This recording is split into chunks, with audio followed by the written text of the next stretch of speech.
আসসালামু আলাইকুম। নদীর স্রোত খুবই তীব্র। আজকে হয়তো বা পানি একটু কম গতকালের তুলনায়।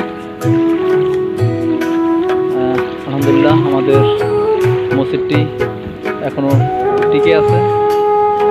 আজকে জুমার নামাজ শেষ করলাম। আল্লাহর কাছে লাখ লাখ হাজার শুকরিয়া।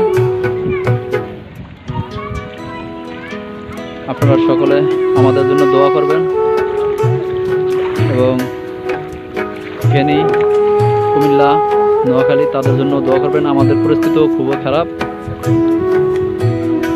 নদীতে যেভাবে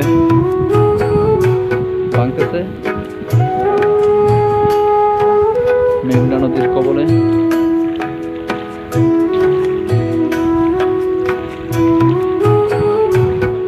মেঘলা আকাশ, একটু পরে বৃষ্টি হতে পারে। আমাদের এখানে